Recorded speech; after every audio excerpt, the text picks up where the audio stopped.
CinemaJaw is sponsored by Overcast, an independent podcast app that embraces the open world of podcasting instead of locking it down. No exclusives, no premium content, no paywalls. Just a great podcast app for everyone. Get it for free in the App Store. And we thank them for their support.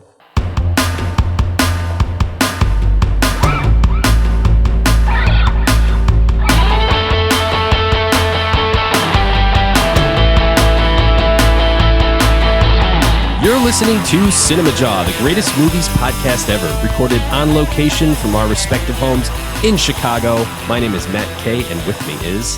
Ride the movie guy, and sitting inside the fish tank is Fill Me and Phil. How you boys doing tonight? This week on CinemaJaw, Matt, we talk animation, traditional animation, non-Disney. Yeah. So we mean no computerized animation, or at least very little, right? These are the hand-drawn, maybe some of the stop animation, but not the newfangled stuff. Right. And when most people hear traditional animation, right away their mind does go Disney. It's the big name, right? But we got to be a little different. We've talked Disney enough on this show. So this week we're focusing on non-Disney animated. I like it. Good.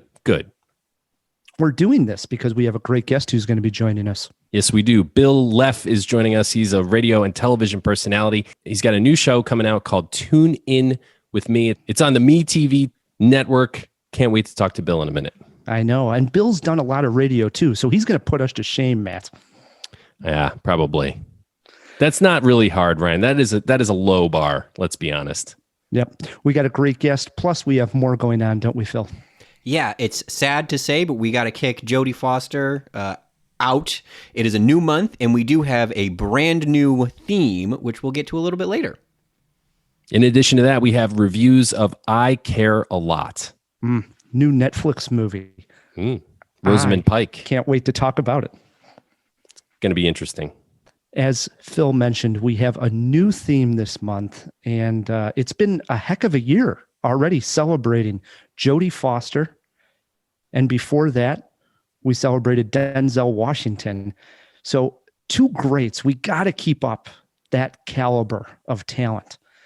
And this actor / comedian has a new movie coming out March 5th. It's a sequel, Coming to America 2. March, we are celebrating the great Eddie Murphy. He's one of my favorites, dude. Did you listen to all like the LPs, the old comedy albums when you were a kid? I mean, not probably all of them. Obviously, I'm familiar with his two big ones, Delirious and Raw, but yeah, those are the big ones. It about stops there for me. Okay. I don't know if I had them all, but I definitely had those two on record. Listen to them like nonstop.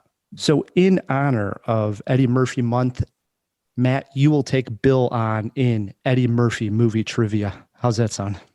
Sounds good. All right. And let's kick off Eddie Murphy celebration with a fact, Phil. Yes. This one, our first fact of the month, Murphy's first film, his first filmed comedy special, Delirious, was filmed in 1983 in Washington, D.C.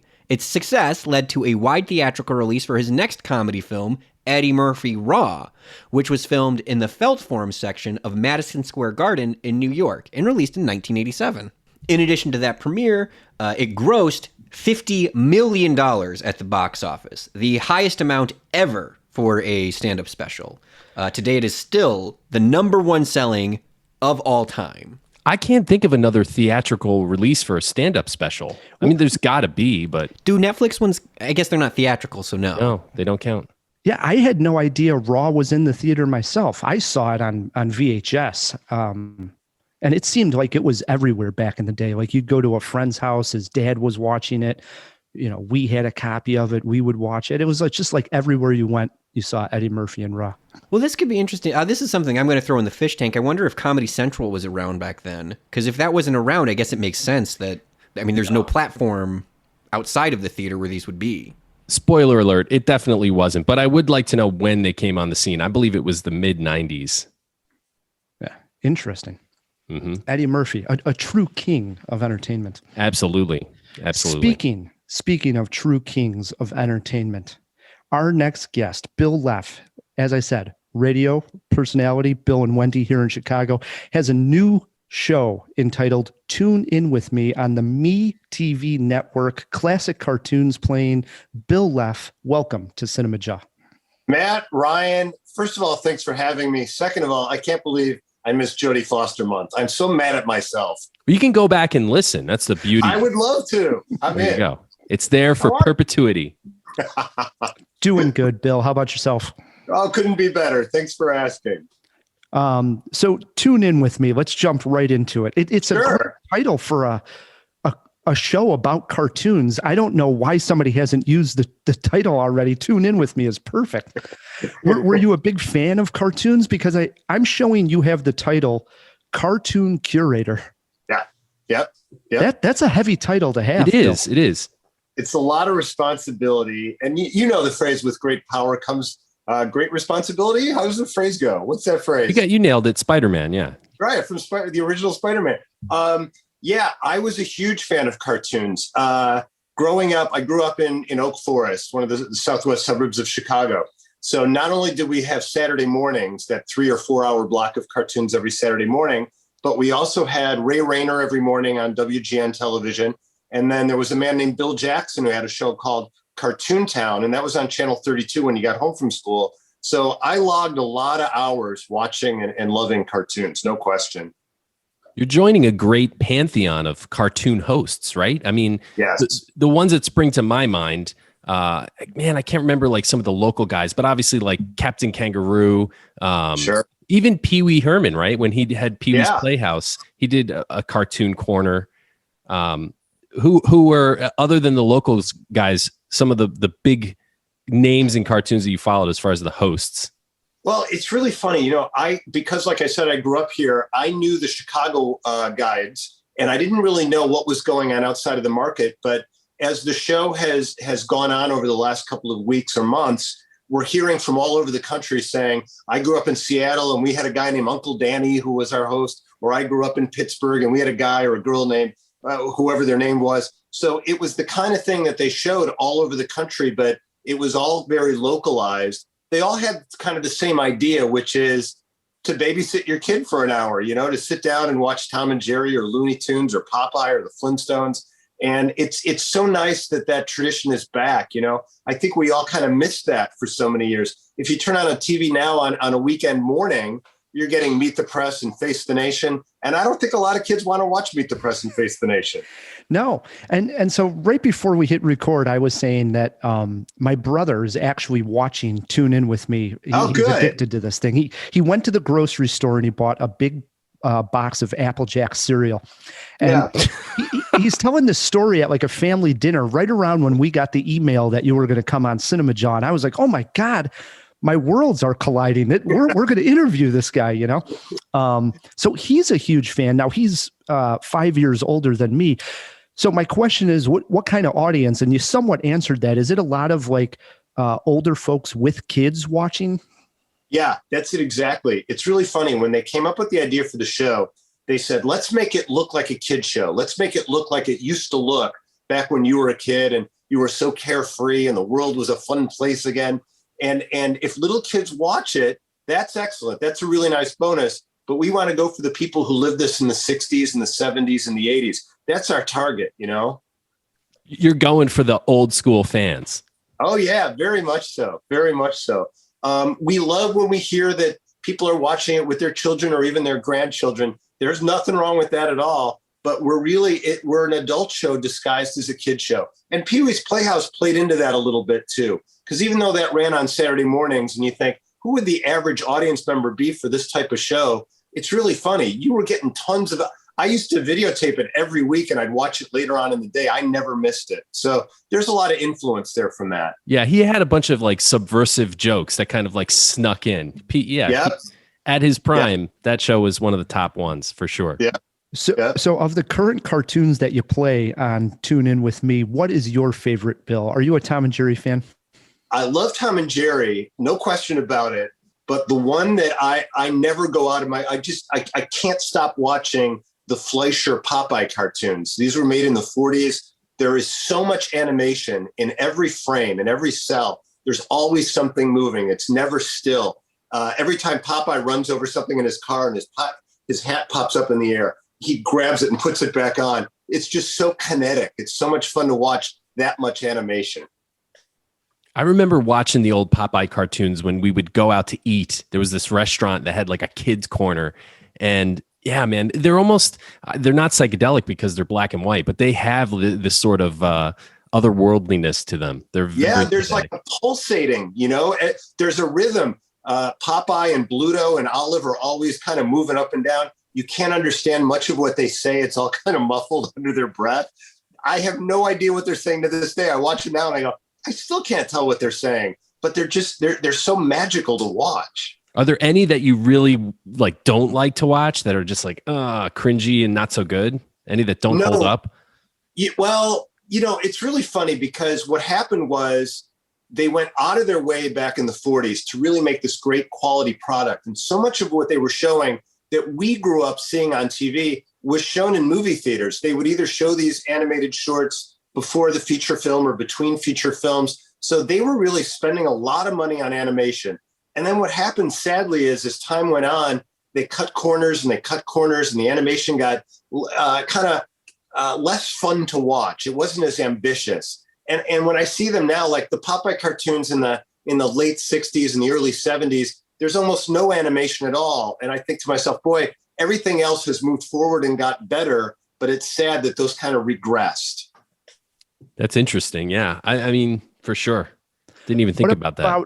What about cartoons that aren't currently showing on Toon In With Me, but that you yourself would want to see in the repertoire? What would you pick? I am such a fanatic for Johnny Quest, and it's Hanna-Barbera, and we don't own the rights to it. But I keep begging them. I go, I'll pay for it. Just take it out of my check. I just want to show some Johnny Quest every once in a while. That was a show that I grew up with. It was on in the 60s. Tim Matheson, who most people know from Animal House, he did the voice of Johnny Quest. He was just a kid. But I just thought that was such a cool show. A young boy solving kind of sci-fi based crimes. I love that show. But sadly, we don't have the rights to it. That's a bummer. Yeah, so much great Hanna-Barbera stuff out there, man. Yes. Yeah. Yes. You mentioned that these shorts would play like in the movie theater. Were you there like watching them in the theater? And if so, was there a movie that you remember seeing at that time that got you into cartoons? It's really, my love of cartoons grew from the television version, but when I was a kid, they still did show cartoons. Now, they weren't the quality cartoons. They weren't the Warner Brothers well-animated cartoons that we're showing. There used to be a series that they would show. I grew up, like I said, in Oak Forest. So we would go to either the Tinley Park Theater or the Orland Park Theater. And they used to have a series of cartoons called The Dogfather, which was based on The Godfather. It was very much like The Godfather, but everybody was a dog instead of being a mafia guy. They were still doing shady things, and the animation wasn't great. But even as a kid, I went, this is such a great parody. It wasn't done really well. It wasn't animated well, and the writing wasn't great. But I go, this is such a high form of parody. I wish it was better. But the kernel was there. Yes. I got to look that one up. The great idea was there. Were you guys fans of Woody Woodpecker? I was a big Woody Woodpecker fan. Yes. Yeah. Yeah, I went through a Woody Woodpecker phase for sure.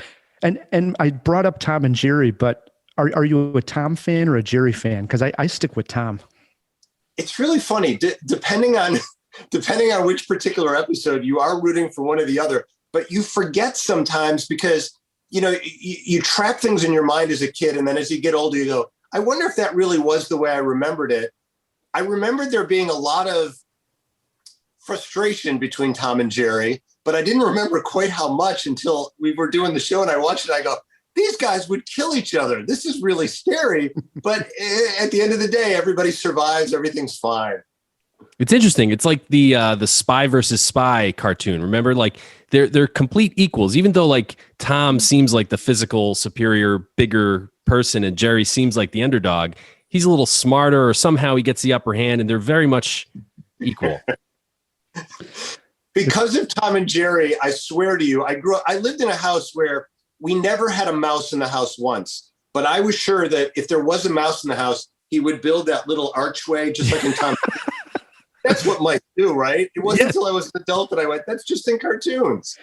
I don't know if you've showed this episode since you've been on the air, but we loved it as a kid. Was where a white mouse got out of the like a science experiment. Science lab, yeah. Yes, and it was supposed to explode. And meanwhile, Jerry knocked a thing of ink all over himself, and so he was this white mouse, and Tom was afraid to hit him. Yeah. And eventually, Tom thinks, okay, he hears the scientists come on and say that we had it wrong. It's okay. He's not going to explode. And of course, at this point, the mouse has been switched. Right. Oh, I love that one. Have you played that one recently? I don't think that we've run that one yet. I'm trying to remember if we have. I don't think so. But what always hits me when I'm watching the Tom and Jerry cartoons is Itchy and Scratchy is a parody of it, but it's not that far removed, No, yeah, it's pretty spot on. Yeah. Yep.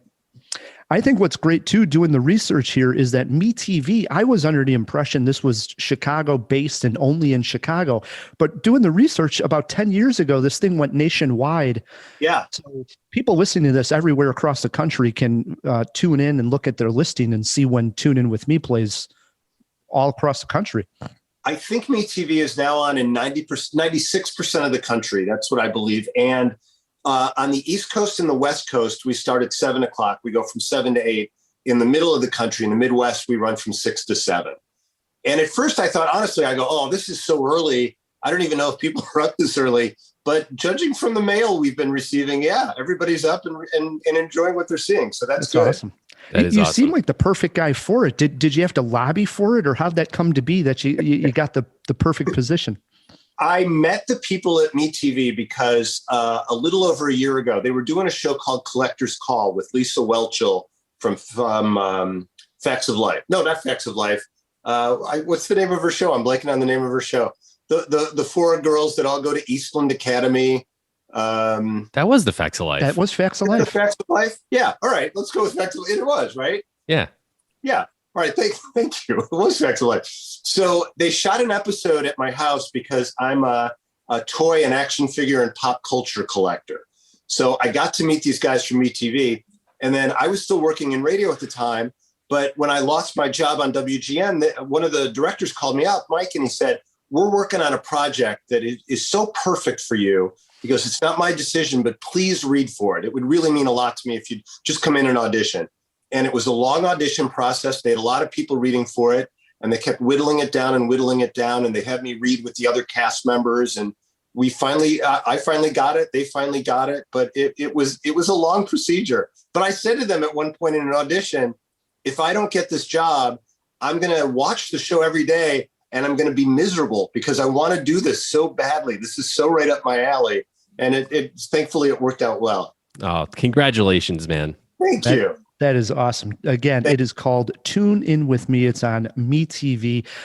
Bill, before we end this interview, I'd be remorse if we didn't bring up your big movie credit, because we've talked about this classic sports comedy numerous times on CinemaJaw. Bill, your IMDb, you are credited in Major League and Major League 2. Yes. How did you get into the movie? It's so, I was doing improv at the time, and one of the casting agents for the movie saw me do improv, and they were casting for somebody not to be in the movie, but to work as a liaison between the movie makers, the director, a man named David Ward, and the crowds that would be there at County Stadium. And I was a film major, and they said, we need somebody who's got kind of a working knowledge of what we're doing in the scene, but able to try to transfer that information to the crowd. So I met with them, and it seemed like it was a go. And I said, the only thing I ask is just give me a small part in the movie. It doesn't even have to be a line. I just want to be in the movie in some capacity. And the man who wrote it and directed it, David, said, I think I have something just right for you. And I was sure it was just going to be me walking by in a crowd scene at the stadium. And it ended up where I was in both movies. There's this group of three guys and a woman who love the Indians. They love the Cleveland Indians. And as the team gets better, their group goes from 4 to 8 to 16 to 30. It just keeps getting bigger and bigger and bigger in the bleachers. So I was the guy who sang Wild Thing to Charlie Sheen, and the guy who does the It's Too High speech, because it can't be a home run if it's over the fence and it's too high. That was all me. So yeah, it was one of the most fun summers of my life. It was fantastic. I love that movie, dude. Now I have a reason to go back and watch it again. Can I tell you something else that's a weird inside joke? David, the guy who wrote it and directed it, as a joke on me, names one of the characters in the movie my name, Billy Leff. So there's a scene where Bob Uecker's announcing the game, and he goes, he gave up a double in the third and a triple to Billy Leff in the fifth. And even though it's just a weird little thing where they just say my name, my parents thought that was the coolest thing in the world. Sure. Way better than me being in the movie. They're like, your name is in the movie. Yeah, especially if Bob Uecker says your name. You're golden. That's awesome. That is great. All right. For the jawheads listening to this, where should we send them? Should we send them online for more information, or where should they tune in for Tune In With Me? Yeah, everybody's MeTV number is different depending on what cable or satellite system you have. So yeah, consult your local listings. Almost every one of them does a thing where it's a search bar. Just put it Tune In With Me, TOON, or my name, Bill Leff, and it'll come up. Do it. And we'll throw a link down in the show notes for everybody. Thank you. You got so it. We're celebrating Eddie Murphy this month. Bill, if you had to name your favorite Eddie Murphy movie, where do you go? I love the concert films. I know you guys were already talking about them, but Delirious and Raw were such game changers. There was this kind of emptiness in the world of stand-up comedy where guys were still doing stand-up, no question, but there was no like next huge superstar until Eddie Murphy came along. You know, he started doing Saturday Night Live when he was, I think, 18 or 19 years old. And even those concert films, he's only in his early 20s, but he's got such command of the stage. He's so much the next step after Richard Pryor. And both of those concert films just show it off so well. Not to mention the leather suits. I mean, the red leather suit. Guys, do yourselves a favor. Try walking anywhere in that red leather suit and see what kind of stares you get. But he pulled it off. He pulls it off. He did. Oh man, I'd say, Matt, we got a perfect guest for this topic. 100%, dude. All right, let's get this show rolling, shall we? Just when we got over hating Rosamund Pike's character in Gone Girl, she comes screaming back with a performance sure to turn off many viewers. In the latest Netflix feature, I Care a Lot, Rosamund plays Marla, a con artist who makes a living by convincing the legal system to grant her guardianship over elders. Did her con win Matt, Bill, and I over? We grabbed a seat on the sofa to check it out. Good morning, Miss Peterson. I'm sorry to disturb you so early. The court has ruled that you require assistance in taking care of yourself. I'm fine. I'm afraid it's not up to you to decide. The court has appointed me to be your legal guardian. What? You have to come with me. And remember, I'm here to help. My name is Marla Grayson. I'm just someone who cares.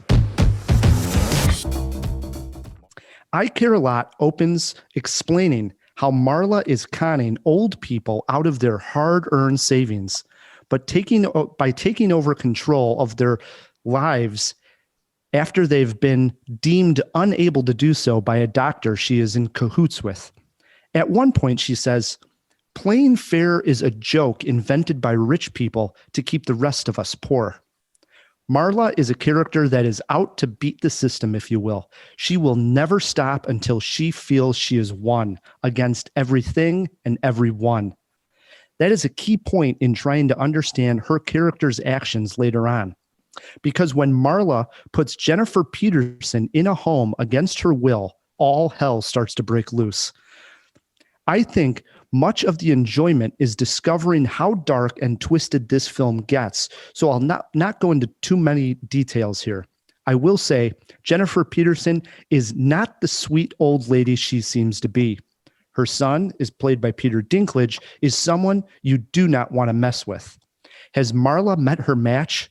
Or will she try to figure out a way to win this dangerous situation she finds herself in?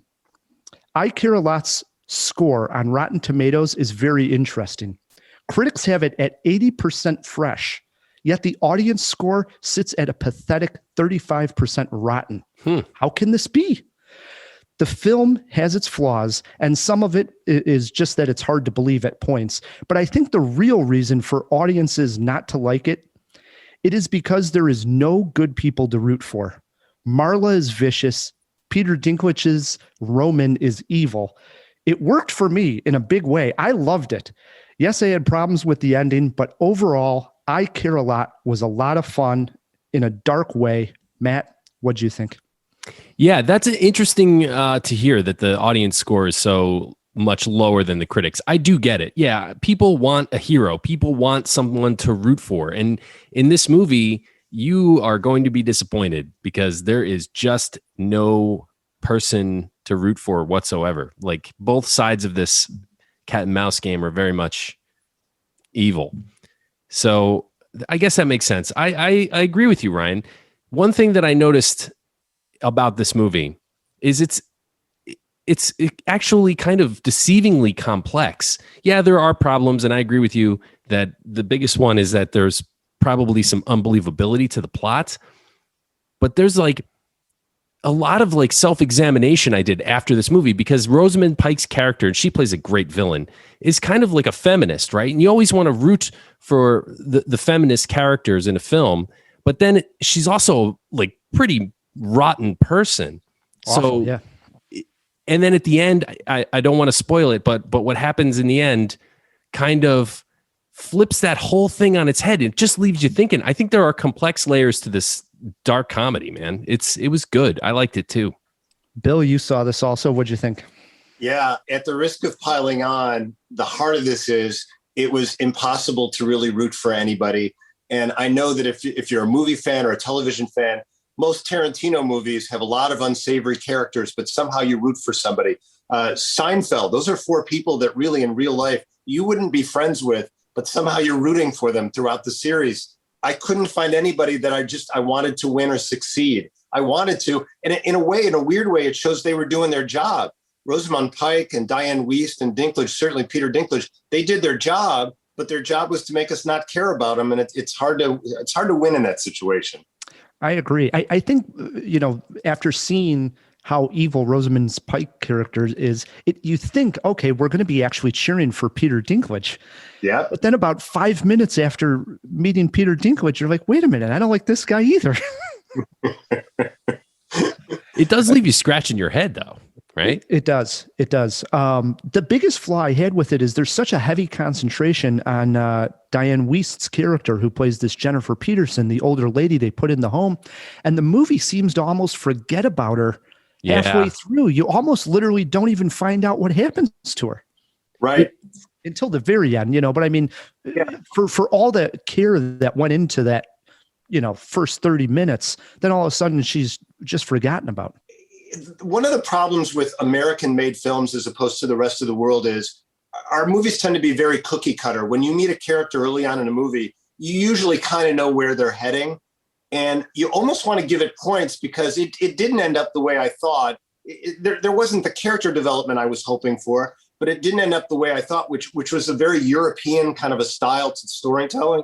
But I just wish it had been done cleaner and better, and I don't know why it wasn't. I agree. I think at the biggest flaw is that there's just some aspects to the plot that are completely unbelievable. And some of the things that happen toward the end are way too convenient for the characters. But that's a minor complaint, honestly. I don't understand. I mean, I do understand, but I don't agree with people who are putting this low on their list. I thought it was different and refreshing. It's definitely dark. Oh, for sure. For sure. And we mentioned, all the big names in the cast, but there's a couple of great players in Dinklage's group there. He's got that low level like goon that he sends to go pick up his mom. Yeah. And then also the lawyer who actually comes in and tries to pay off Rosamund Pike's character. Can we throw that in the fish tank, Phil? The actor who played the lawyer. I don't know who that is, but I love that guy. He was great, for sure. That was a really fun scene. Yeah. It is playing on Netflix. Matt, you got a movie poster quote for us? Yeah, I do. Murder, diamonds, old folks' homes. I Care a Lot has a lot to care about. I went with dark, demented, and fun. Just how I like my movies. Movies. How many jaws you giving this thing? I'm going 3.5 jaws for I Care a Lot. How about you, Matt? I pulled out the rare quarter jaw for this one. I'm giving it 3.25 jaws, 3.25. Bill, we're on a 4-jaw scale. How many jaws do you give I Care a Lot? 2.18. The very rare 0.18. That's the rarest of them all. You don't see that every day. No, you sure don't. I Care a Lot is streaming exclusively on Netflix. If you see it and want to comment on this review, please write us feedback at cinemajaw.com, or you can always shoot us a tweet at CinemaJaw. No cartoons. However, when you got a cartoon curator like we have here with Bill Leff, that's got to be our topic, right? Yeah, absolutely. Sure. So funny discussion, Bill, between me and Matt coming up with this topic was Matt pushed for this, and I actually went over a list of the non-Disney, what you would call traditional animated films. Yeah. And it hit me like a rock. I had a terrible childhood. I saw none of these movies. You didn't have a childhood. This guy popped out with a beard, holding a glass of wine. Never a kid. Swirling it around. Yeah. And then as I started to think this, Matt, I didn't even tell you this after we got done, texting and talking about the topic. Yeah, it was a depressing text thread. Oh, it was very depressing. Then I sat there and I started thinking, like, I don't remember us even owning one Disney movie on VHS. Really? Yes, Is that true? Swear to God. We did not have many like animated movies on VHS that I remember watching. Why is that? What do you think? I don't know. I don't know. Huh. Too sophisticated. Sophisticated. I do have one that I'll pull off on my list, but for me, so the Jawheads know, mine are a little bit more modern films that are non-Disney traditional animation. So mine are going to be a little bit different than yours. But Bill, you're our guest. You're the cartoon curator. You're getting us started. Tough list to come up with, or difficult to narrow down to just 5? Well, the challenge for me was I was such a Disney fanatic, both as a kid as an adult, that to pull off 5 and have none of them be Disney, that was the challenge for me, because there are so many magical moments in my life that had the first movie I ever saw in a movie theater was Peter Pan. So that would definitely be at the top of my list normally, but it was the non-Disney bracket that made it a little tougher. But I could name 5 fairly quickly. Yeah. Okay.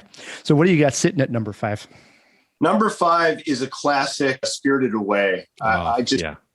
All of his stuff is great. I've never seen anything he's done that hasn't been great, but that one in particular was special to me. I brought my little girls there when they were just 3 years old, and I read them the entire movie. It was captioned, and I read it to them in a theater, and no one told me to be quiet, which is amazing.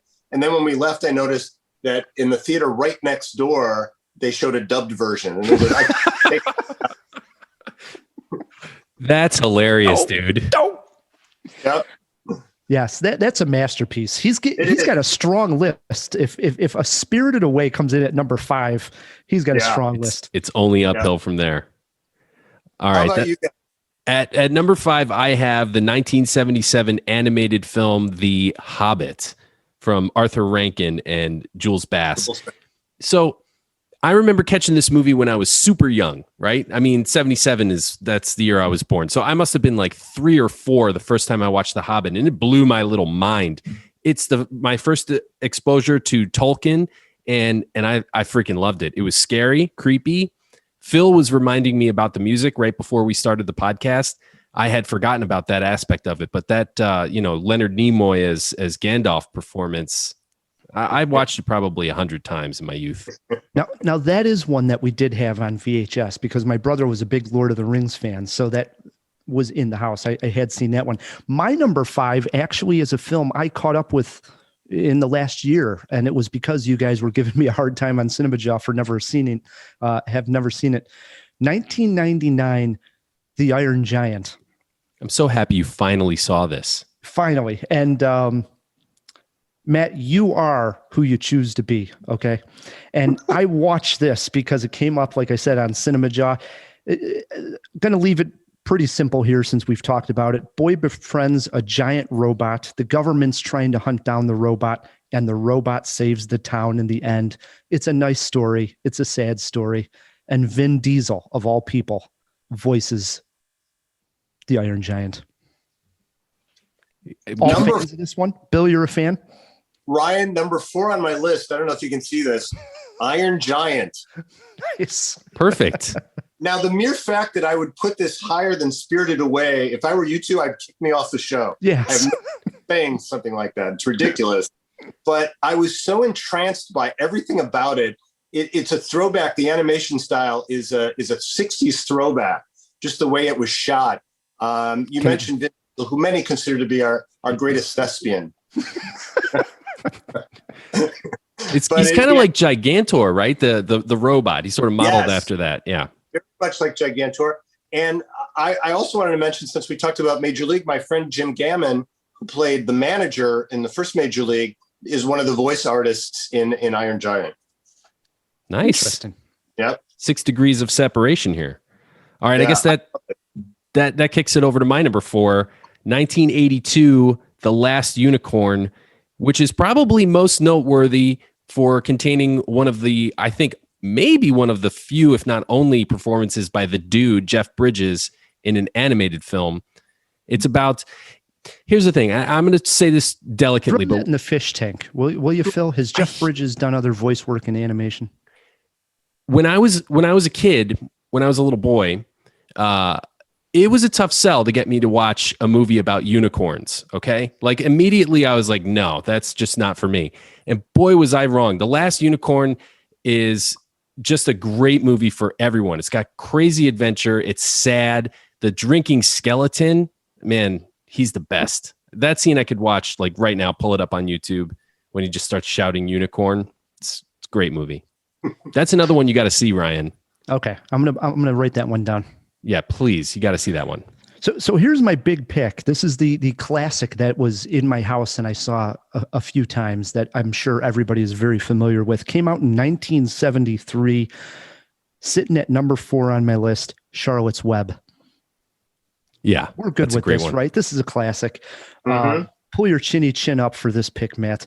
Wilbur the pig learns how to talk and sings along with other farm animals, including Charlotte the spider. It's a classic. It's been redone numerous times, but the animation in that one is pretty fantastic. And the songs are catchy. I remember as a kid really being a big fan of Charlotte's Some Web. pig. Right. The only problem I have with that pick is that you have it at number 4. Number 4. Yeah. And you better have some good ones. All right. Well, what do we got sitting at 3, Bill? 3 is a very obscure movie. It was made in 2014, and it's an animated classic called Wrinkles, and it's based on a Spanish comic strip about an older guy who has Alzheimer's and how he's dealing with it in a hospital setting. He befriends another patient, and they kind of build the friendship as the movie goes on. But the animation is incredible. The thing that I remember most, and it's a strange thing to single out in an animated feature, but it's incredible the way they use shadows in the movie. Even like I've seen it twice, and both times I see it, I'm just astounded that it's animated, and yet the shadow work all through the movie is just stunning. I don't know who's responsible for it, but it's mesmerizing. I've never even heard of that one. Me neither. Wrinkles, it's called. It's made in Spain. You can find it on DVD. I'm sure you can download it somewhere now, but it's well worth seeing. Yeah, Phil, can you do us a favor and see if that's streaming in the fish tank? Thanks, buddy. All right, that swings it back over to me. I don't think this list would be complete if we didn't mention Don Bluth. There's a host of films to choose from, but I got to go with the original An American Tail. It was a phenomenon of a hit that met me at just the right moment, and it was a non-Disney film that climbed to the heights of a Disney animated hit. The songs were amazing, like oh man, now I'm blanking on the name of the song, but where they're looking at the stars, it's the same sky. It was just heartwarming, touching, kind of cheesy, but there are no cats in America. That's another one. Is it Fievel the mouse? Is that the mouse's name? Yeah. It was good. Really. It's really good. It's obviously about the American, the immigrant story. Just a heartwarming family film. Swings it over to my number 3, and I go foreign film here, 2010. Great animation in A Cat in Paris. Anyone on this one? Yeah. No, I don't know that. What is that? So it's about a cat who hangs out during the day with this girl who doesn't speak ever since her father died, and her father was killed by like a burglar trying to steal a artifact. But at night, this cat goes and hangs out with a jewelry thief, and her mom. Then another storyline is her mom is actually trying to catch the killer of this who killed her husband. And it ends up that the jewelry thief, the cat, and the girl all sort of help catch this person. It's a great one. You ever see the movie, the Hitchcock movie, To Catch a Thief? Yeah. Which, it sort of has that kind of storyline along the, like the cats with this jewelry thief on the rooftops of like Paris. It's great. I've never heard of that before. I'll find that one. Yeah, came out in 2010. A Cat in Paris. That's my number 3. Nice. Into our 2s we go. What do you got sitting there, Bill? Number 2 is a movie that I'm hoping one or both of you have seen. It's a French-made film, 2003's The Triplets of Belleville. Are you familiar with this at all? I have seen this one. Yes, big fan. It's so good. It's so good. I don't want to give too much away. All I'll say is that there's a kidnapping and a very bizarre way of trying to right that. And the best thing about The Triplets of Belleville is the animation is so sharp and crisp, and it's tied in beautifully to the musical score. It's a very stylized, jazzy kind of a French sound that plays throughout, and it's a great marriage of animation and sound. They just go together so well. So I highly recommend The Triplets of Belleville. Yeah, that one. Whenever I hear the movie even mentioned, I think of the triplets on the bicycles. Yeah. Moving and the music going, and it's just mesmerizing, Did it not win the Oscar for animation that year? I know it won at least 1 or 2 Academy Awards, but I can't remember if it was for score or for animation. But I remember them accepting during the Academy Awards. Yeah. We'll throw that in the fish tank. Throw it in the fish tank, Phil. That's what we got Phil for. Throwing a lot of stuff his way. That kicks it over to my number 2. And honestly, this is where I had Charlotte's Web. So we already talked about that one. I'll sub one in. Let's go with The Brave Little Toaster, 1987. Have you guys seen this one? No. I only heard it. Okay. Imagine the hero's journey with all the sacrifices along the way. It's almost like an old samurai movie, really. This toaster is going to save someone, and he's got all the other household appliances with him. It's kind of like Toy Story before Toy Story, only instead of toys, they were like the toaster, the vacuum, the coffee pot, the kettle, etc. And, there's stakes. There's real stakes along the way. It's an adventure where, some of the characters don't make it to the end. It was good. And it was kind of, you hear Brave Little Toaster and you're not expecting it to be quite as thrilling as it wound up being. Definitely one to write down for sure. Nice pick, Matt. I know you've mentioned it before. I do got to catch up with that one. You do. My number 2 is the rarest film I have on the list. I saw it over at the Gene Siskel Film Center, and I know it was only playing there. So where it played exactly across the country, I'm not sure. But in 2017, it's a Chinese animated film called Have a Nice Day. And listen to this plot. It's actually a dark, humorous film, and the plot revolves around the journey of this young driver who's driving for like a gang leader who steals a bag of money from him so that he can fund a trip to South Korea for his girlfriend to save her failed plastic surgery she had done. Whoa. And I'm not joking when I say this is like an animated Pulp Fiction. It's crime ridden. It's hilarious in a dark kind of demented way, and the animation is fantastic. Big fan of this one. I don't know where you can see it. Have a Nice Day is the name of it, though. I hope it's downloadable, because that sounds right. I love when they go for an idea that you wouldn't normally think, oh, that'll be a great animated film, but that sounds great. Big fan of that one. All right, here it is. It's CinemaJaw, and it's our number 1 picks. Bill, your favorite traditional animated film non-Disney is? All right. you're both too young to know this, but on Channel 9, they used to run a thing on Sunday afternoons called Family Classics. Fraser Thomas was the host, and they would run old movies like Boys Town or Captain's Courageous. And once every other year, they ran an animated film, and the film had 3 different titles. Now, I knew it as Hoppity Goes to Town, but it was also called, I didn't write down the other names. But Hoppity Goes to Town was basically about a cricket who lived in Brooklyn, who was realizing that the neighborhood was changing, which was kind of an allegory for the world is changing, which was another allegory for times are changing. And the animation is so beautiful. It's Dave Fleischer, who I talked about earlier. He and his brother Max Fleischer did all the Betty Boop cartoons. Mm-hmm. They did the Popeye cartoons. But this is Dave who wrote it and directed it. And it's got that same kind of animation style. It's a little slower because it's 90 minutes long or 80 minutes long. But it's a great story and a wonderful lesson for kids. But as an adult, I've gone back and watched it as an adult. And it's even better now because you know what they're going for. They're showing you nothing stays the same. The more things change, the more they stay the same. Let's throw it in the fish tank what the other titles were, but I'm going to take a stab. Was it like a grasshopper in Brooklyn and grasshopper? Yeah, something and a like cricket that. in Central Park or something? Yeah, something like that. Yep. That rings a bell, but I can't remember if I've seen it or not. Going to have to Sounds revisit. really interesting. Yeah. I'll have to check that one out for sure. I love like when you see something as a kid and it sticks in your brain and then you come back to it 20, 30 years later as an adult and it delights you in a new way. You know, you're so worried that these things will let you down, you know? You know what's funny is I say this all the time. There's certain movies or books or some TV shows that I've watched 10 or 15 or 20 times. And people go, why would you read the same book that many times? And I always say, well, the book doesn't change, but I change. So I see different things in it that I didn't see before. So that's a good example of it, I think. No, that's good. I like that. I'll write that one down. All right. At number 1, Bashki, right? I don't know if you guys are a fan, but I've seen all of Ralph Bashki's movies and you can really take your pick.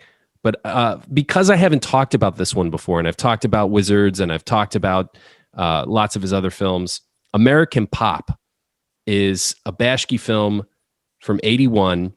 It's about 4 generations of show business, music, from the stage to the concert halls, from the gutter to like the grandest pop success where like everybody, a superstar and everything in between. He does this animation technique called rotoscope, where he's animating over live action actors in many scenes. And there's even a scene with Jimi Hendrix playing, and they have that because of the camera angle was low and kind of a fisheye lens. He kind of bends, like the character of Jimi Hendrix bends in the frame. It's something you got to see, but we were talking earlier about how kinetic Popeye is. This movie has that in spades, and it's got that color and the flashing lights. Like it should probably have an epilepsy warning on it these days, but American Pop is just a treat for the eyes. And of course the music is there as well. It's a piece of culture. Yeah, they didn't skimp on the soundtrack for it. I'm ashamed to say I haven't seen it. Oh, you got to see it, Ryan. You need to catch up with Bashki in general. I do. American Pop, for instance, I know I've come across, the poster on the streaming services and I'm like, maybe someday I'll watch it, but I do have to sit down and give it a view. My number 1 film came out in 2009, an Irish film, Matt. The Secret of Kells. Anyone? Yeah. Anyone? Yeah. I know that. What is that? You've at least heard of it, Matt, or have you seen it? No. I caught up with it. Yeah, especially after the recent, what was it? Wolfwalkers. Yep. So it's by the same studio, and it's an Irish film about the making of the Book of Kells.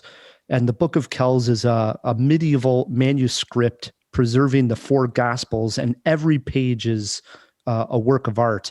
And many monks created this book over the years. And so this is the story basically of how this book got made. And it follows this young boy, Brandon, out to the woods who's going out to collect gall nuts in order to make ink needed to make this book. And while he's out there, he's actually attacked by wolves, but saved by a fairy. And the story from there takes off. And the book is supposed to be this like gorgeously animated book, the Book of Kells. And so the filmmakers went out of their way to make a movie that matches that in style. And the animation in this film is just absolutely gorgeous. And preparing for CinemaJaw, I actually went and watched the trailer for this movie again. And it's so good that I wrote it down in my journal to rewatch this movie because I got so excited just from the trailer and remembering how magical the movie and the animation is. Huge fan of The Secret of Kells. Matt, you did catch up? Animated throughout, right? It's not live action until they open the book, right? It's fully animated. Fully animated, yeah. That's excellent. How do you feel about movies, guys, where it's a combination, where parts of it are live action and then it becomes animated when they're a certain part of the story? Are you guys on board with that or not? I'm totally on board with that. And I'll tell you why. I think that can be a gateway for people like Rye the Movie Guy who are snobs and turn their nose up at animation. It could be. I don't. He's just saying that, Jawheads. It could be something. Yeah, right. It could be something that there was this movie, right? We talked about it recently. We both really enjoyed it, called The Congress with Robin Wright. And pretty much like that, it's a live action movie and then it becomes animation. And it's really weird and interesting. And I love it when they do that. Roger Rabbit, on the other hand, when it's done as a gimmick, not as much. It can be done well, though. Which makes me worried for this new Tom and Jerry movie. Yeah. It is animation with live action. I think it just looks horrible, but. Well, they made 5 Alvin and the Chipmunks movies, so. Not enough. Keep them coming. Keep them coming. I mean, what else is Jason Lee going to do these days, right? Matt, you had a big list here. How about some honorable mentions? Sure, I got a few. South Park, bigger, longer, and uncut. Those guys, they did a lot for comedy. And frankly, I think they did a lot for animation. They showed this minimalism approach that was good. Heavy Metal, just an amazing piece of Americana. Wizards, we kind of mentioned Bashki. Secret of Nim, it's a very dark kids movie, and I love it. Also, Black Cauldron, same thing. And then All Dogs Go to Heaven. If you want a sort of depressing, but ultimately happy ending, a la Disney-esque, Burt Reynolds movie, All Dogs Go to Heaven is your bag. Burt Reynolds is in that? He plays the voice of the main character dog. Yeah. Bill, any honorable mentions?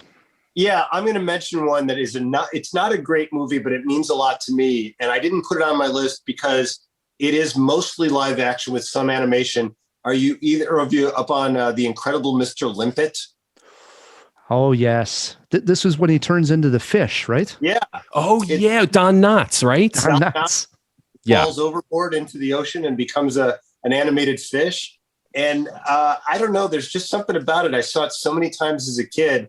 And every time I'm flipping around and it comes up on TV, I watch a few minutes and it brings you back when you see something like that. I'm like that with Bed Knobs and Broomsticks. Another one that goes live action and animation. Nobody else in my family enjoys it, but I watch it. Love it. Good stuff. Jawheads, if we missed your favorite traditional animated film, non-Disney, shoot us a tweet at CinemaJaw, or you can always email us feedback@cinemajaw.com. We're going to take a quick break. When we come back, we do have a couple Hollywood headlines, and Bill is taking Matt on in Eddie Murphy movie trivia. Stick with us.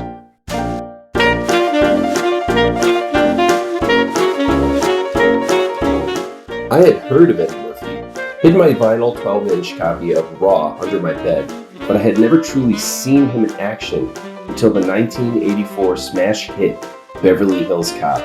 I was 9 when I first saw it on Laserdisc at a buddy's house. In a role that was originally intended to be for Sylvester Stallone, Eddie had to improvise much of the comedic beats. Obviously, it was transformational for both myself and for comedy movies in general. The score, the banter, the profanity. This scene in particular always makes me laugh. Axel Foley, Eddie Murphy, socially engineers himself into the private club of the villain in the most hilarious way. May I help you? Yes. I'm looking for Victor Maitland. You realize that this is a members-only club. But I have to talk to Victor. It's very, very important. Are you sure it's Victor Maitland you want? Oh, yes, Victor Maitland, the gray-haired gentleman, very dark-skinned, Capricorn. Victor. Well, why don't you give me the message, and I'll take it to him. Okay, I guess I can do that. Tell Victor that Ramon, the fella he met about a week ago, tell him that Ramon went to the clinic today, and I find out that I have herpes simplex 10. And I think Victor should go check himself out with his physician to make sure everything is fine before things start falling off on the man. Perhaps you better tell him that. You know, I think that would be best. So do I. Jawheads, I want you to do me a favor.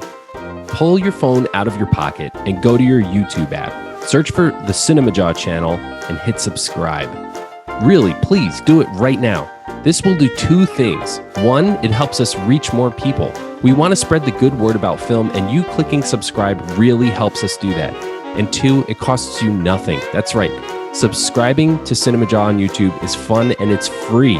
Think of it as a donation that doesn't even cost you anything. Even if you just listen to the podcast and never really watch the videos, you subscribing on YouTube helps us make the podcast better too. But please check out a few videos while you're there. We think they're pretty good. So right now, while you're listening, before you forget, take your phone out. It shouldn't even interrupt the show. And go to YouTube, search CinemaJaw, and hit subscribe. And thank you so much.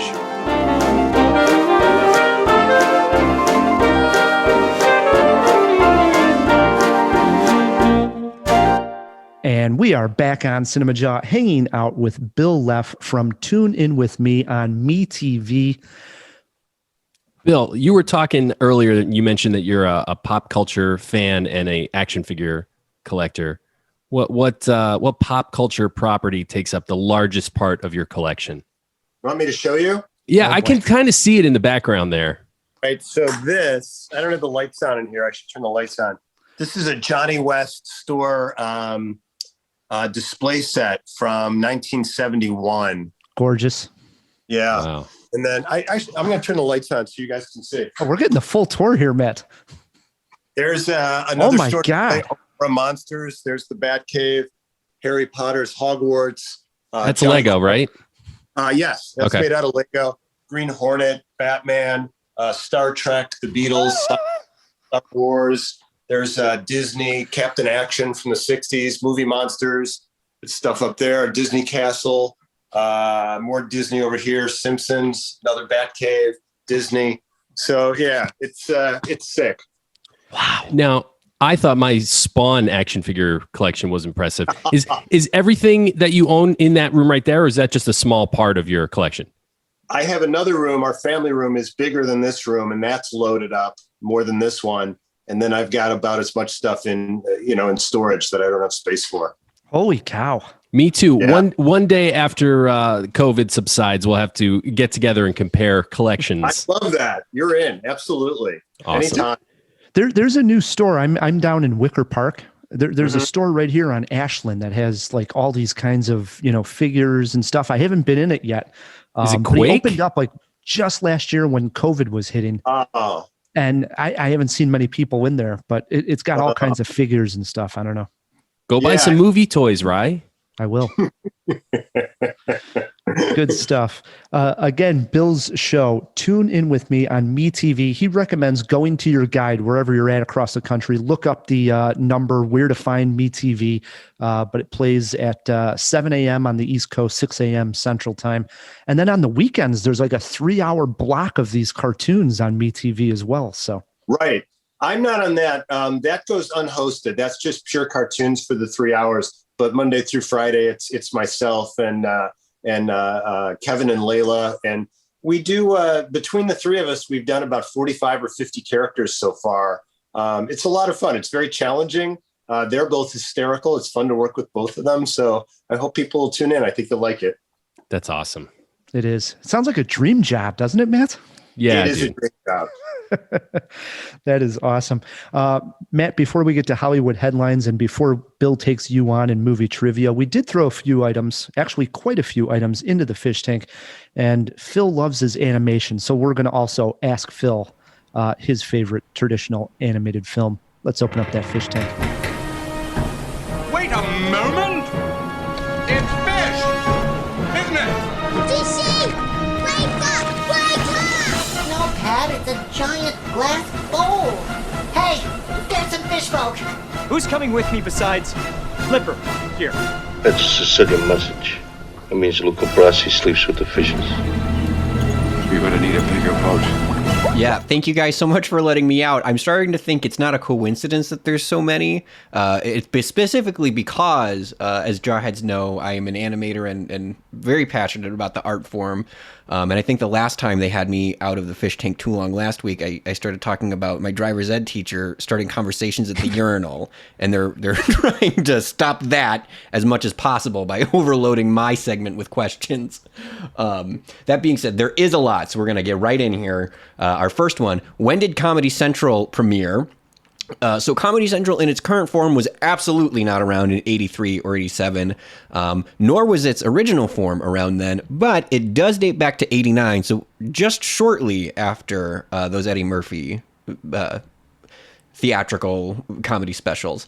It was originally launched in 89 as the Comedy Channel, owned by HBO, which was then later retitled to the Comedy Network, and after that iteration, in the mid-90s, it transitioned into Comedy Central as we know it. The next one, who plays the lawyer in I Care a Lot? That actor is Chris Messina. He is best known for his role in M. Night Shyamalan's Devil. That was his only lead role in a big-budget film. He has had many other supporting roles. That explains why I've never heard of him. Indie Project. Yes, The voice yes. Yeah. There is actually more TV. And if we were a TV podcast, I could. There's a million things I could go. Well, off he plays of a sleazy lawyer pretty fantastically, so stick with that. This one is very interesting to me. How many times has Jeff Bridges done a cartoon voiceover? It was his only one was not The Last Unicorn. However, there is very scant to pick from thereafter. In a huge power gap from The Last Unicorn, his next role wasn't until 2007 in Surf's Up. Doesn't count. Doesn't Bad count. choice. Shouldn't count. Bad choice, really shouldn't Jeff. count. We're bringing up Shia LaBeouf films too much lately, and I'm not here for it. The next film that he was in, and his only other animated voiceover performance, and this was actually a terrific film, was in 2015 in The Little Prince. He was the aviator, which of course, I don't know how I forgot that from my immediate recollection. But He's got such a great voice too, you know? True. He's done a lot of narration for documentaries. And if we were a TV show or a TV podcast, there's a couple of performances there as well, but silver screen, not so much. This one's very, very, very exciting for me. Is Wrinkles streaming? It is indeed streaming. It is on Amazon Prime. However, more importantly, it is on the greatest streaming service of all time. It is on Hoopla. If I have not plugged that service enough, everyone has Prime, so I guess it doesn't matter. But yeah, but support your local library. Use Hoopla. Support Also, you're gonna be like, oh, this other thing that I didn't know was there. Bill, I'm going to watch this one by this weekend. If I don't watch it tomorrow, I'll have it done by Sunday. No, I hope you do. Yep. Okay, this one. What Academy Awards did the Triplets of Belleville win? It was nominated for 2, Best Picture and Best Original Song. However, it lost both. Into the West from Return of the King won Best Song in 2003, and Finding Nemo won Best Film or Best Animated Film. So while it did, it was truly amongst giants. So it was nominated for Best Picture or Best Animated Film? Animated Picture, to be clear. That is a very important distinction. And then the last question that we threw in here this week, what were the other names for Hoppity Goes to Town? And those titles, I think, were Mr. Bug Goes to Town and Bugville. Yeah, I was you were way off, Matt. You were talking about Brooklyn and something, who knows what the hell. There's something to that train of thought, but it's definitely not the same film. All right. That was everything, Phil? That is all the questions that we threw in. All right. So here. Here's the big question. You're our animation expert. Where do you fall on your favorite traditional animated film? My favorite. This is actually my favorite film of all time. This is the film that inspired me to disappoint my parents and go to art school, which is not an easy thing to do.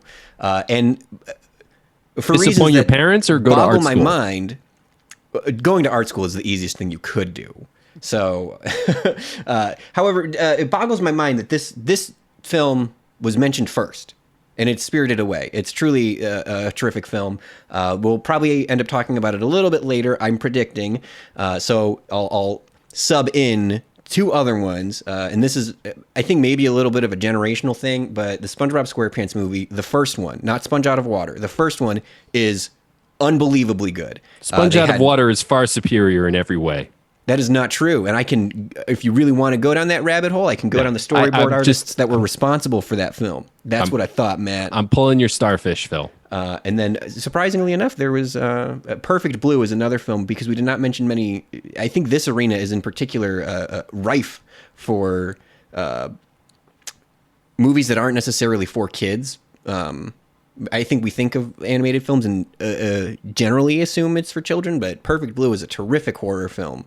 That is, I'll write that one down. There's not enough animated horror. I mean, now that you that's mention what you think, but I'm telling you, you're going to watch Perfect Blue and be like, well, why would I make one? This is literally, I can't outdo this.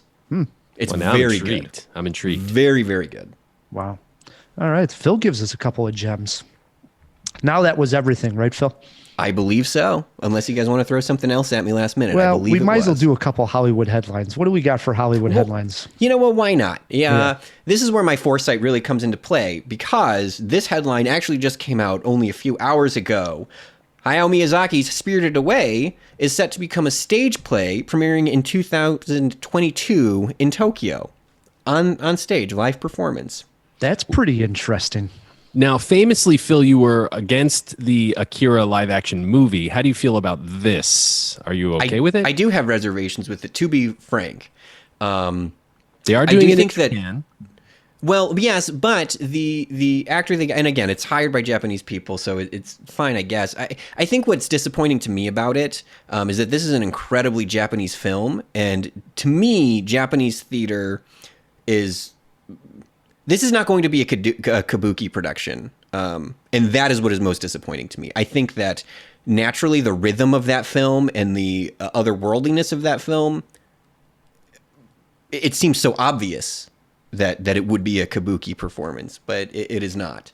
Other than that, I think it's great. Also, I think that because of the suspension of disbelief, sometimes on stage, the grandeur of it all translates a little bit better. Also, they're not going to animate anything in this. A live-action Akira film is still an animated film. It's just that instead of hiring schmucks to in between the mouths and the voiceover, they have schmucks on camera. But everything you're watching it for is still CG. None of that is going to be CG. So yeah, no, fair points. I would love to see a production of Spirited Away. I mean, what a night out at the theater I think it would be. You know, just a complete feast for your eyes and ears in a theater. I'm all for it. One other thing that they did not mention in the article here that I think would be terrific, I actually have seen live, the music in Spirited Away, the orchestral ensemble by Joe Hisaishi is incredible. One of the greatest film scores of all time. And I hope that they keep that, because it's such like a... even if you watch it like in your bedroom on your MacBook in college, you feel the weight of that soundtrack. I so hope that people are able to experience this to its fullest extent. Bill, you would go see that on the stage play, wouldn't you? I would love to see it. And I know this is a weird thing to say, but I mean this. If I were going to Asia and I had my choice of plays or shows to see, that would be at the top of my list, because I'd love to see how it adapted. 100%. Yeah. Alrighty. And then I think, I mean, if we really tried, we could find a way to make this about cartoons, but the last headline we have is probably the most live action you could be. Mission Impossible 7 and A Quiet Place 2, among other films, are to debut on Paramount Plus after 45 days that they are in theater in 2021. Paramount Plus now? Yeah, Paramount Plus. There's too many of these pluses, right? Yeah, plus. They should have went with Paramount Minus. Be different. Plus everything. But it really was CBS All Access, I guess. It had already been out and it's rebranded now as Paramount Plus. But there's so many services. It's just, you can't keep up anymore. And the trend that each studio now is basically going to put a movie out in the theater and have a set amount of days and it's going to go right to their streaming services is going to be the new norm. I see. Now I'm okay with that part of it. I'm not okay with all these streaming services coming out. I predicted this. It's going to be chaos. It's only going to get worse. We're going to have to, decide, like, are we going to watch Warner Brothers movies? Are we going to watch Paramount movies, et cetera, et cetera? Because I'm worried because I know that I don't know if that's what's going to happen. I think Dish Network and Comcast are just going to make their own conglomerates and everyone's going to have cable again. It's the same exact thing. And you're going to pay for a that is a package dark for prediction. Bill, how many streaming services does a guy like you go with? We have 4 of them, and even though we have 4 and I watch them all, I'll talk to people and they'll go, "Hey, are you watching this on?" And it's one of the services I don't have. I want so badly to see. There's a couple shows on Disney, but I want to see WandaVision so badly, and we don't have Disney. And I may get it just to see WandaVision. Mandalorian is also good. Yeah, that's what everybody says. But I agree with both of you. You're both, Matt's making the same point. There's a movie out there called Saint Maud that I want to see, and it's streaming exclusively on Epix right now. And it's like, well, I don't have Epix. I don't know how else to get it. I can't rent it right now. It's annoying after a while. Yeah, I wish they just did a la carte. What it's going to do is it's going to force people back into torrenting and downloading these things illegally. Yeah. Because no one's going to have every single streaming service. No. It's just ridiculous. Right. So, all right. Now, was that everything, Phil? That is. That is. Get back in that fish tank. You bet.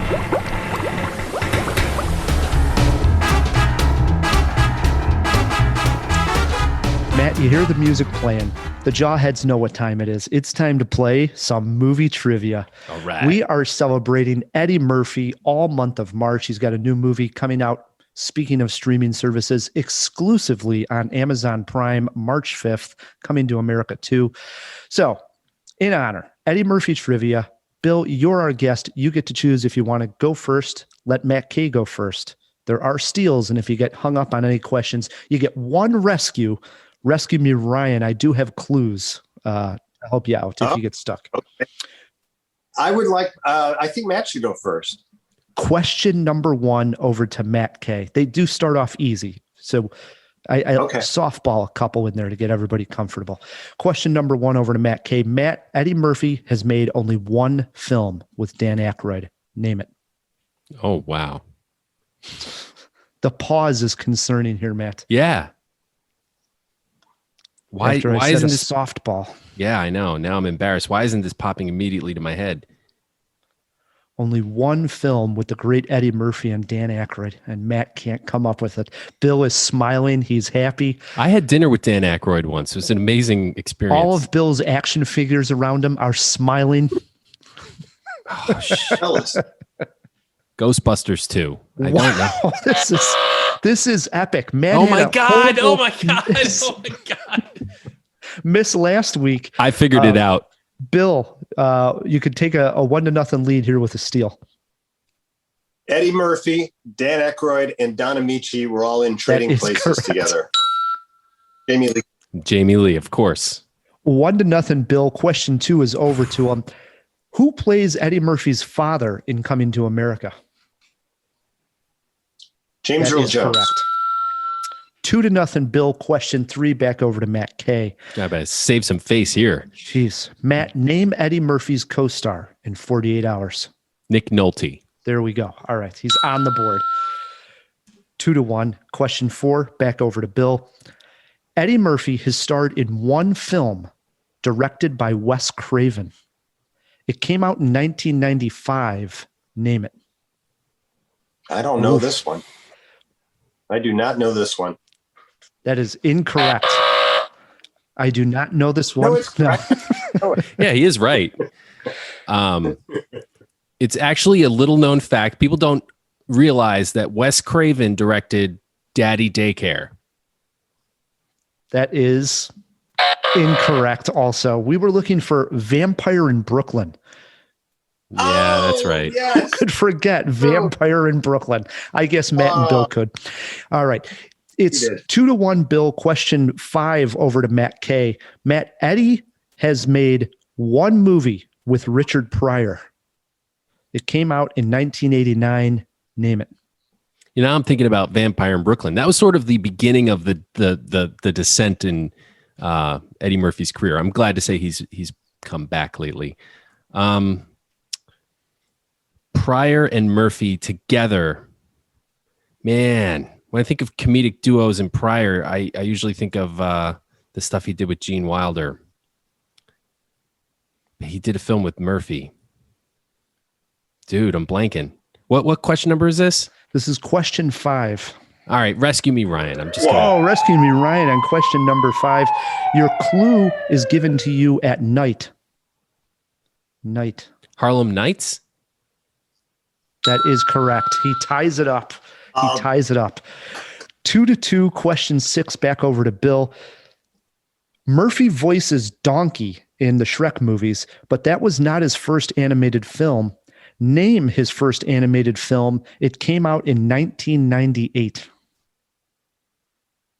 I don't know that one either. You do have a rescue. I don't know if it would help you, but Yeah, I'll use the rescue. Let's do that. Wow. Rescue me, Ryan. Question number 6. Your clue is this is a Disney film that just had a live action remake.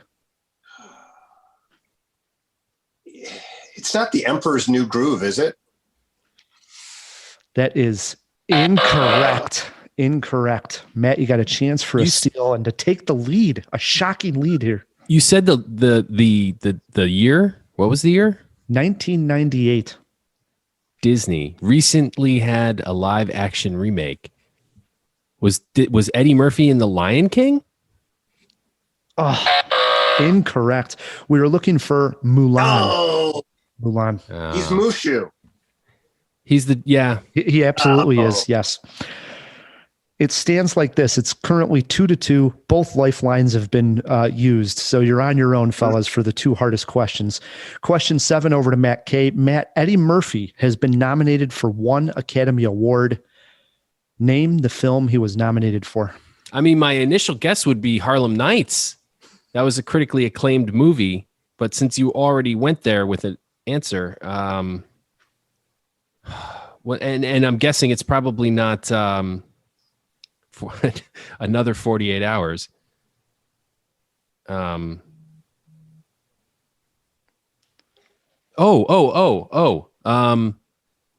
was the most recent one, Dolomite. Ooh, good guess, but that is incorrect.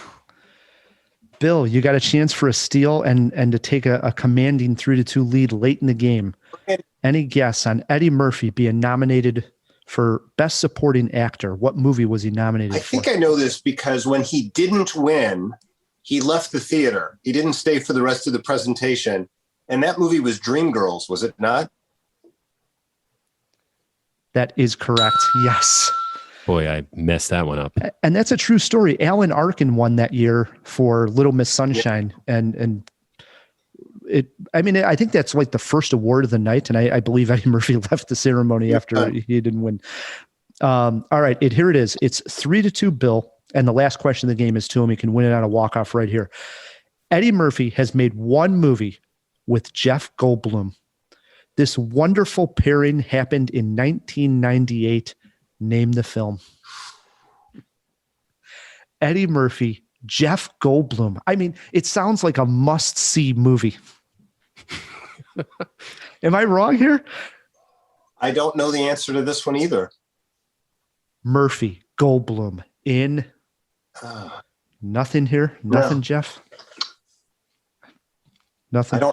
Nothing for Bill. Dude. So anything? 98 was also like late into his like Nutty Professor era. So that's my guess. The Nutty Professor. Also incorrect. Bill does win this one 3-2. We were looking for Holy Man. Oh. I kind of remember that. But Bill wins 3-2. So we got to win, Bill. You got to win your belt. Virtual handshake, Bill. There you go. If it came down to a tie, we call it a jawbreaker. This question would have been over to Bill. Eddie Murphy, best Saturday Night Live member of all time or no?